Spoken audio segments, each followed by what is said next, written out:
ما يلفظ من قول إلا لديه رقيب عتيد. Tidak ada suatu kata yang diucapkannya, melainkan ada di sisinya malaikat pengawas yang selalu siap mencatat.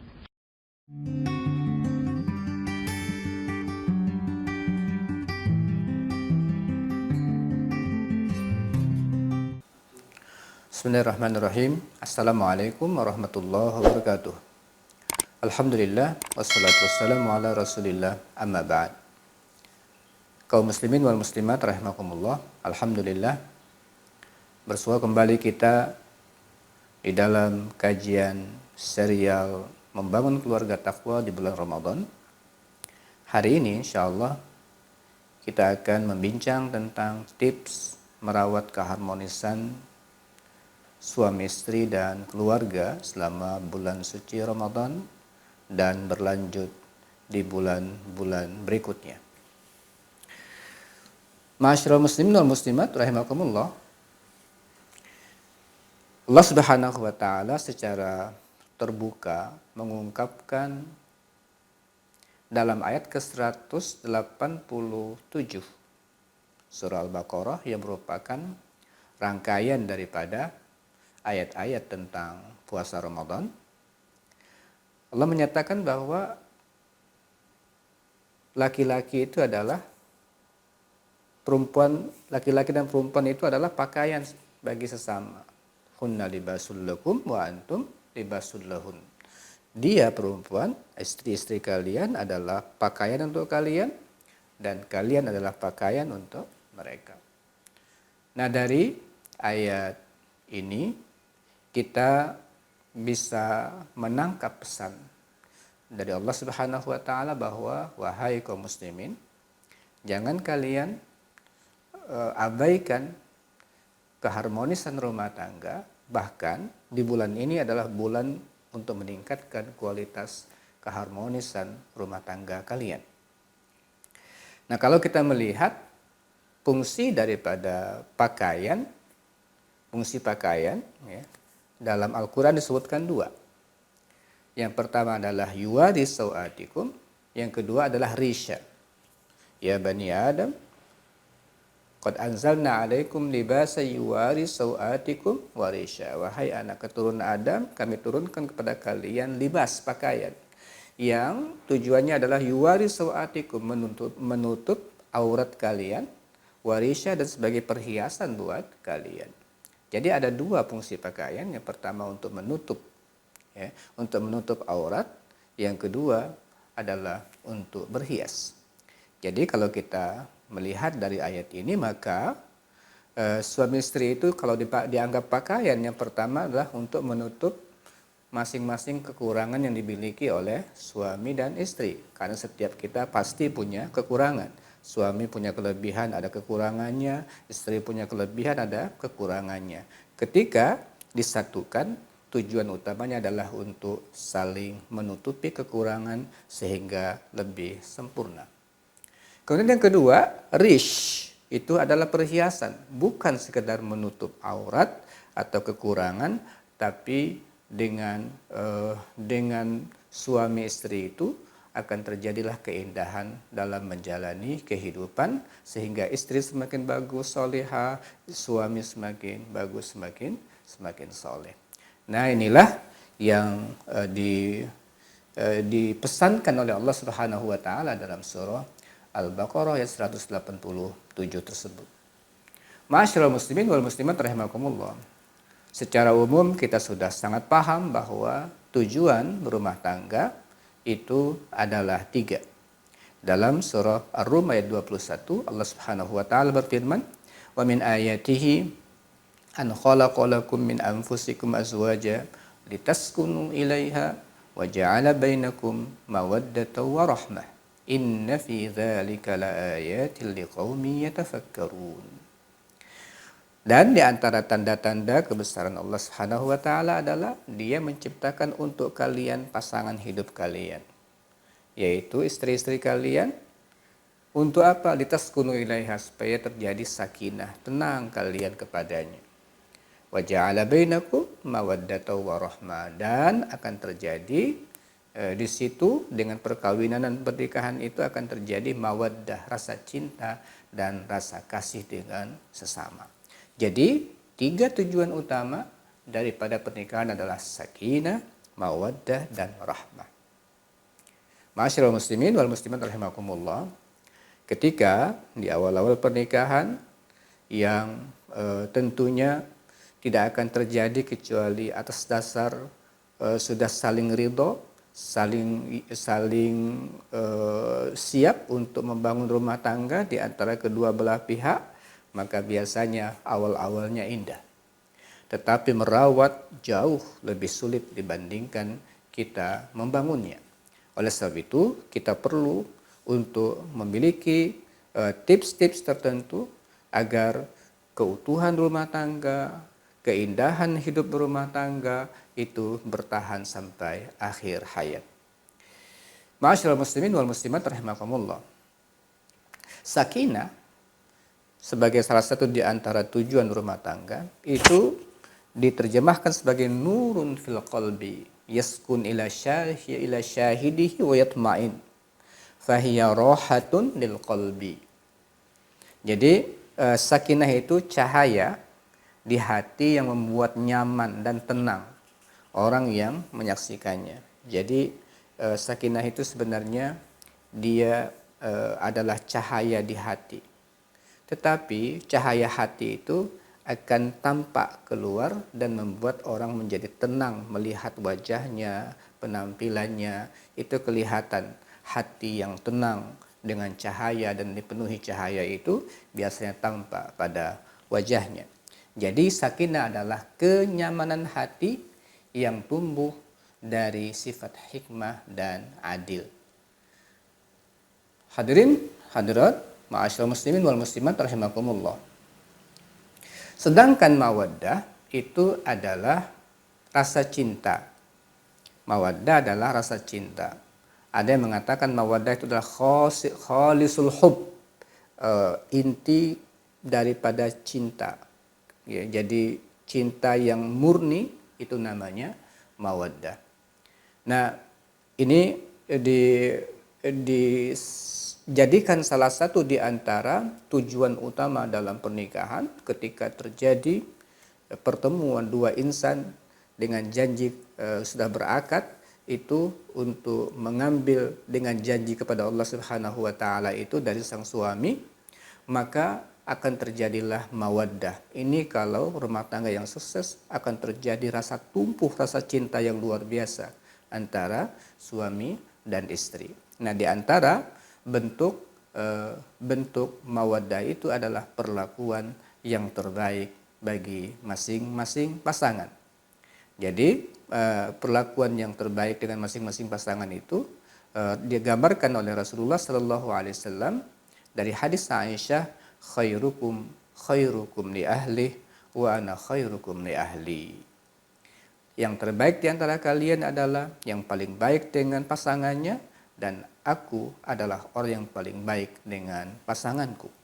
Itu sabda Rasulullah Sallallahu Alaihi Wasallam. Tentunya kalau kita ingin merujuk kepada keluarga yang ideal dengan pasangannya, maka kita harus merujuk kepada Rasulullah Sallallahu Alaihi Wasallam yang telah menyatakan bahwa dia dan beliau adalah orang yang paling baik dengan keluarganya. Ma'asyiral muslimin wal muslimat rahimakumullah, itu bentuk dan gambaran daripada mawaddah. Kemudian rahmah itu adalah rikun fil qalbi. Dia semacam kelembutan hati, wan'itaf, dan ada rasa simpati, yaqtadi at-tafdil wal ihsan, yang akhirnya dari kelembutan hati dengan pasangan, kemudian empati dengan pasangan itu membuat dia memprioritaskan pasangannya tersebut dan melakukan yang terbaik buat pasangannya. Itu adalah rahmah. Jadi ada 3 tujuan utama yang kalau tercapai memang betul-betul suasana rumah tangga akan terjadi keindahan yang luar biasa sampai diungkapkan oleh Rasulullah Sallallahu Alaihi Wasallam seperti surga. Masyaallah muslimin wal muslimat rahimakumullah. Nah, untuk merawatnya seperti apa? Ini yang paling penting untuk kita pelajari. Kalau kita mau bagi cara merawat sakinah, mawaddah dan rahmah ini, paling tidak ada dua hal yang perlu kita pelajari, dua hal pokok. Yang pertama adalah hak dan kewajiban timbal balik. Ini kita harus mengetahui dan belajar dulu hak dan kewajiban timbal balik. Artinya kedua-duanya harus sama dalam perlakuan tentang hak dan kewajiban ini. Nanti yang keduanya adalah ada hak yang dimiliki oleh suami khusus dan kewajiban yang dimiliki oleh suami khusus. Begitu juga ada hak yang khusus dimiliki oleh seorang perempuan, ada hak, ada kewajiban yang dimiliki oleh khusus perempuan. Tapi ada hak dan kewajiban ini timbal balik harus dilakukan oleh masing-masing. Nah, untuk yang pertama ini kita akan belajar tentang bagaimana kita mengetahui dan memenuhi hak dan kewajiban timbal balik ini. Secara umum, ma'asyiral muslimin wal muslimat, keretakan rumah tangga sampai bubarnya rumah tangga itu sebenarnya inti dari permasalahannya adalah ketika hak dan kewajiban baik yang timbal balik atau yang khusus untuk masing-masing pasangan itu tidak dipenuhi. Secara umum, rusaknya hubungan, retaknya hubungan, bahkan hancurnya rumah tangga itu adalah gara-gara ketika hak dan kewajiban tidak ditunaikan oleh masing-masing pasangan. Nah, oleh sebab itulah kita perlu sekali untuk belajar, apalagi di bulan Ramadan seperti ini, kita perlu untuk mempelajari hak-hak ini. Kenapa? Allah meminta kita dengan ibadah kepada Allah Subhanahu wa taala ini kita bisa meningkatkan kualitas rumah tangga kita. Nah, yang pertama tentang hak-hak bersama, tentang hak-hak bersama suami dan istri. Yang paling pertama adalah hak saling menghargai. Ini prinsip pertama untuk meledakkan rasa bahagia. Jadi kalau saling menghargai ini dibangun oleh masing-masing pasangan, insya Allah rasa bahagia itu akan mudah untuk masuk ke dalam hati masing-masing pasangan. Jadi hak saling menghargai ini bukan sekedar kewajiban moral, tidak. Ya, bukan juga sebagai komitmen kemanusiaan saja, tidak. Tapi keniscayaan yang harus dilakukan. Ini keniscayaan. Bukan sekedar karena dia adalah istri kita atau dia adalah suami kita, bukan. Tapi ini adalah keniscayaan sebagai seorang manusia yang sebagai makhluk sosial yang tidak seperti binatang buas yang hidupnya saling memangsa, tetapi hidup sebagai manusia yang harusnya saling menghargai. Kenapa? Karena Allah Subhanahu wa taala menciptakan manusia dan dihadirkan ke muka bumi ini memiliki harga diri. Dia memiliki harga diri dan manusia adalah makhluk yang paling mulia. Allah Subhanahu wa taala berfirman, "Walaqad karramna bani Adam." Sungguh kami telah muliakan anak-anak Adam ini. Sebagai manusia, dia diciptakan sebagai manusia mulia. Oleh sebab itu memuliakan dan saling menghargai masing-masing pasangan adalah cara paling pertama untuk memasukkan rasa keindahan dan kecintaan ke dalam hati. Kalau hubungan suami istri terbangun, terjalin tapi saling merendahkan di antara sesama, maka biasanya suasana batin suami istri tidak akan sehat. Biasanya akan selalu mencari kelemahan-kelemahan dari masing-masing pasangan. Kedua adalah saling ini hak bersama, saling menikmati kehangatan dan cinta. Ya, saling menikmati kehangatan dan cinta. Karena di antara tujuan daripada berumah tangga adalah untuk menikmati ini.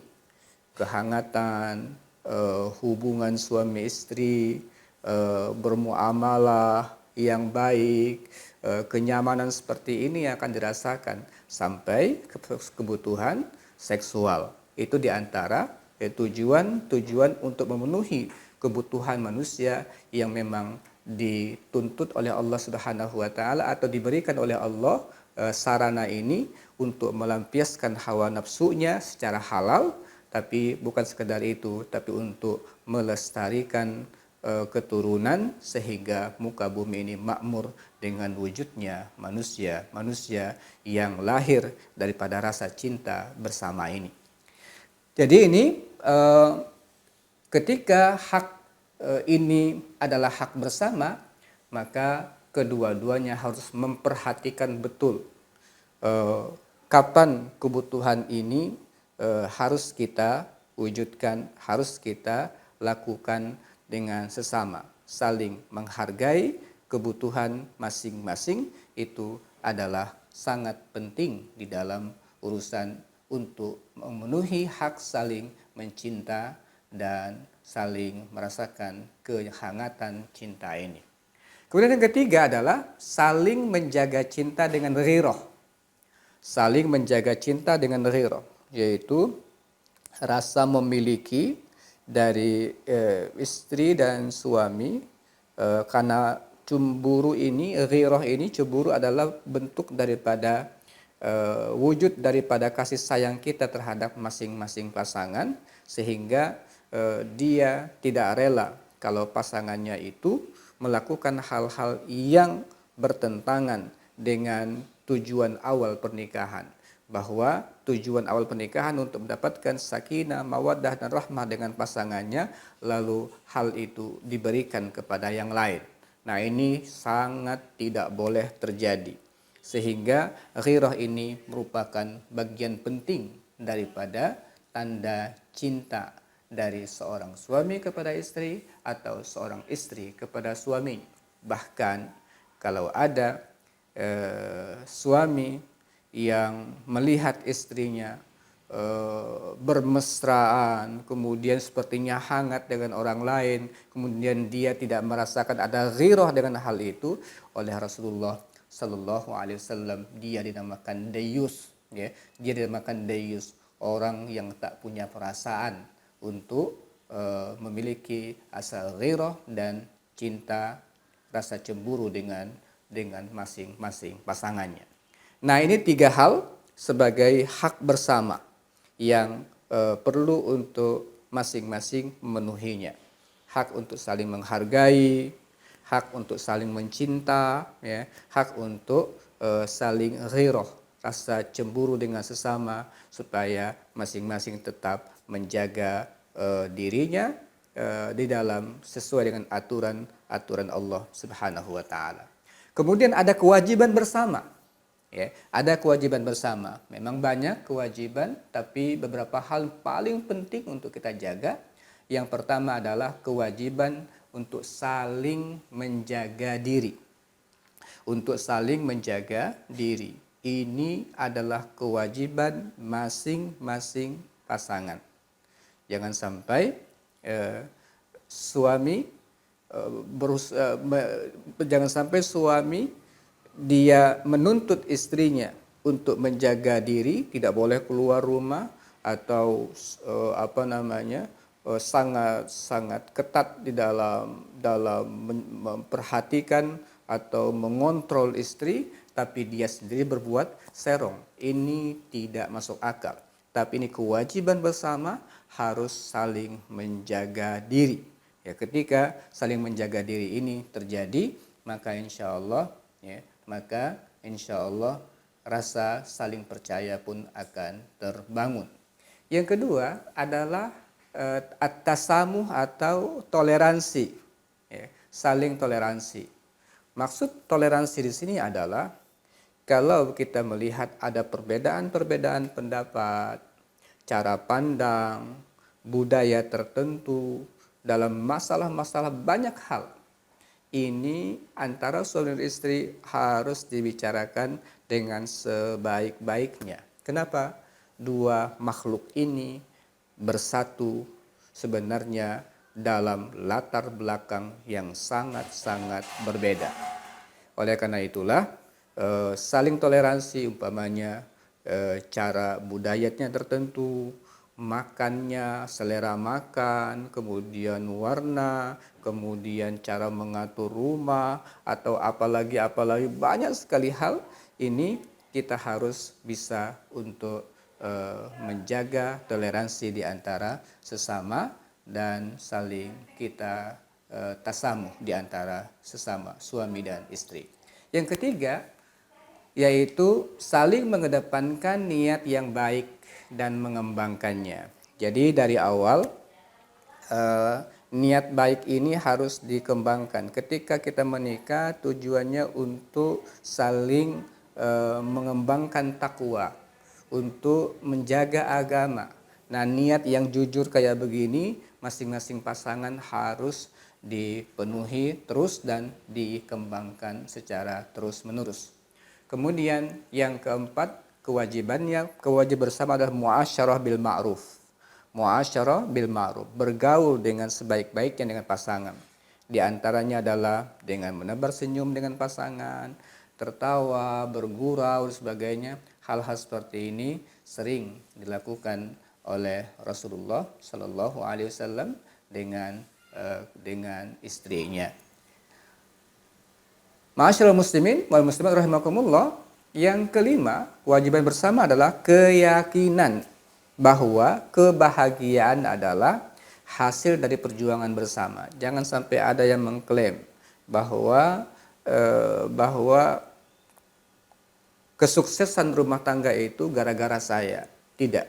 Kita harus dari awal merancang rumah untuk sukses itu dari kondisi kita, perjuangan kita bersama. Kemudian yang keenam adalah saling memahami kondisi psikologis masing-masing. Ini harus dipelajari, karena kalau ada suami tak paham bagaimana kondisi istrinya, kondisi psikologis istrinya, istri tidak paham dengan kondisi psikologis suaminya, akan banyak hal yang membuka pintu-pintu cekcok, pintu-pintu tak ketemu antara suami dan istri.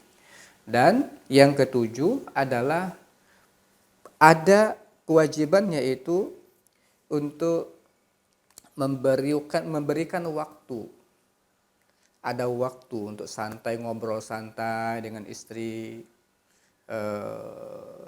ngobrol santai dengan suami, ada waktu. Jangan sampai ada kata-kata keluar. Suami ketika ingin menyampaikan sesuatu, kata istri, aku sibuk, gak punya waktu. Kemudian istri ingin menyampaikan sesuatu, sibuk, gak punya waktu. Ini berbahaya. Nah, seni untuk ngobrol tentang kondisi-kondisi yang dia alami, suami mengalami apa di tempat kerjanya, istri mengalami apa di rumahnya, atau di lingkungan-lingkungan tempat dia bergaul. Ini kalau tak disampaikan antara suami dan istri, biasanya pecah keluar. Suami akhirnya merasa terpuaskan dengan apa? Datang ke warung kopi atau ke teman-temannya, ngobrol hal-hal yang tak pantas untuk diobrolkan. Biasanya masalah akan terjadi. Nah, waktu untuk memberikan waktu dengan sesama, untuk mencurahkan perasaan hati dengan masing-masing kondisi yang ada, itu harus betul-betul kita carikan waktunya. Insya Allah masalah-masalah besar yang mungkin dihadapi oleh masing-masing pasangan itu selesai diranjang sebelum tidur, umpamanya ada pembicaraan, atau kita bawa santai di tempat-tempat tertentu, ngobrol enak di situ. Insya Allah banyak masalah-masalah yang besar bisa diselesaikan, apalagi masalah-masalah kecil. Nah, ma'asyiral muslimin wal muslimat rahimakumullah, itu hak-hak bersama dan kewajiban-kewajiban bersama yang harus dipenuhi oleh masing-masing.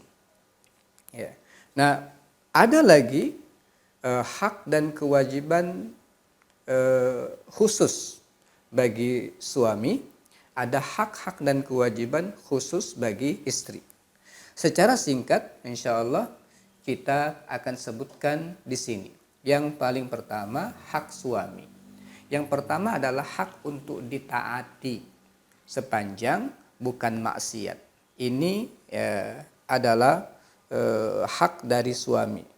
Istri, kalau ini haknya suami, berarti inilah kewajibannya istri, yaitu hak untuk ditaati. Karena suami adalah qawwam, dia adalah pemimpin. Dan ketika istri sudah menaati suami, maka tidak ada jalan dan tertutup jalan bagi suami untuk berlaku sewenang-wenang dengan istrinya. Maka tidak ada balasan dari istri yang taat kecuali memperlakukan mereka dengan sebaik-baiknya. Allah Subhanahu wa taala berfirman, fa in ata'nakum fala tabghu 'alaihinna sabila. Jika dia istri-istri kalian menaati kalian, enggak ada jalan kalian untuk berbuat zalim dengan mereka. Tidak boleh sama sekali. Nah, itu yang pertama, hak dari suami, khusus suami. Yang kedua, hak untuk memberikan pelajaran kepada istri dengan cara menegur kalau salah, memberikan mau'izah ketika salah, bahkan mungkin dengan bahasa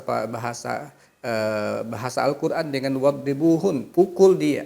Tapi dimaksud oleh para fuqaha, pukul itu bukan pukulan mencederai, pukul dengan akhir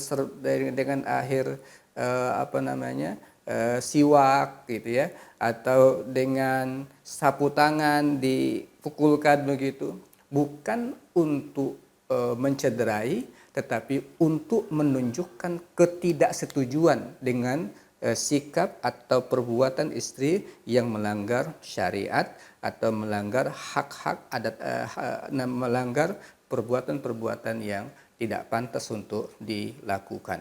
Nah, itu ada hak suami untuk menegur istrinya dan memberikan pelajaran kepada istrinya. Kemudian selanjutnya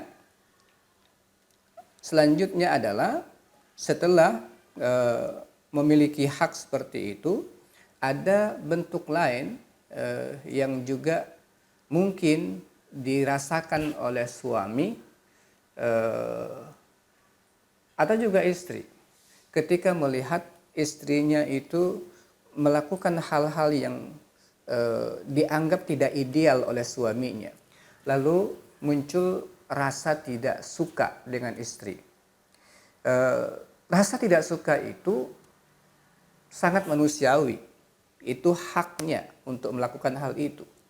Tetapi Rasulullah Shallallahu Alaihi Wasallam memberikan solusi. Ketika ada kondisi yang tidak ideal itu terjadi, maka suami tidak boleh subjektif memandang istrinya. Jangan sampai disebut dengan al-faraq namanya, ya. Ini istilahnya adalah al-faraq. Al-faraq itu rasa tidak senang yang dirasakan oleh suami terhadap istri kalau melihat hal-hal yang tidak pantas untuk dilakukan. Oleh Rasulullah SAW, solusinya adalah la yafruqu mu'minun mu'minatan in kariha minha khuluqan radiya minha akhar. Janganlah seorang suami benci sama istrinya, nggak suka. Kenapa? Kalau dia melihat sesuatu yang tidak dia senangi, maka ingat kebaikannya yang banyak. Nah, ini kadang-kadang tidak objektif juga. Ketika melihat satu kesalahan, lupa kebaikannya begitu banyak. Nah, untuk meredakan hal-hal yang tidak ideal ini, ingat kebaikan yang banyak, dan yang tidak baik ini segera untuk dicarikan solusinya. Ma'asyiral muslimin wal muslimat rahimakumullah. Kemudian karena hak suami itu seperti itu, maka ada kewajiban yang harus khusus dipenuhi oleh suami. Yang pertama adalah mengajarkan agama dan dunia kepada istri. mengajarkan agama dan dunia kepada istri.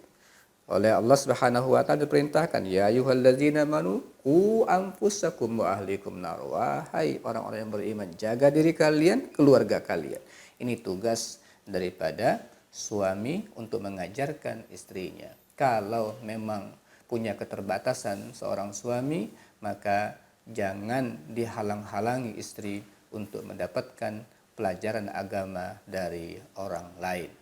Kedua adalah menyiapkan kebutuhan keluarga, karena memang infak keluarga itu adalah kewajiban dari suami. Yang ketiga, mencukupkan perabotan rumah sesuai dengan kemampuan untuk kehidupan dan kenyamanan kita di dalam rumah, maka itu adalah bagian daripada kewajiban dari seorang suami. Selanjutnya, hak dan kewajiban istri, yang khusus istri. Yang pertama adalah hak untuk mendapatkan tempat tinggal yang layak, dan ini sesuai dengan kemampuan masing-masing. Ini juga adalah hak yang harus dipenuhi oleh seorang suami. Hak memberikan nafkah ini juga khusus dimiliki oleh istri ketika kita sudah mengambil akad kepada orang tuanya, maka kita sudah siap untuk memberikan nafkah untuk mereka. Kemudian diantaranya ada hak karomah, hak untuk dimuliakan. Jangan sampai istri itu diperlakukan seperti pekerja yang akhirnya diperas tenaganya, kemudian melakukan hal-hal yang tidak di luar kemampuan dia. Itu bukan bagian daripada kehidupan suami istri untuk mendapatkan sakinah, mawaddah dan rahmah, karena masing-masing pasangan itu memiliki kehormatan yang telah diberikan oleh Allah Subhanahu wa taala kepada masing-masing. Kemudian diantaranya istri adalah punya hak untuk mengatur urusan rumah tangga. Dari mengatur, membereskan semuanya, itu bagaimana mengatur sebagainya, itu berikanlah keleluasaan kepada istri untuk mengatur urusannya. Bukan berarti harus istri yang melakukannya, tetapi mengatur urusan-urusan dalam negeri ini, dalam rumah tangga ini adalah haknya istri. Kemudian kewajiban istri adalah diantaranya wajib memiliki rasa malu. Ya, jadi jangan sampai dia bertemu dengan orang lain itu seperti dia bertemu dengan suaminya. Ini tidak boleh terjadi. Kemudian nggak boleh berbicara jorok, ya, berbusana yang tidak pantas di hadapan orang lain. Ini adalah kewajiban. Bahkan berhias itu adalah salah satu di antara kewajiban istri kepada suami.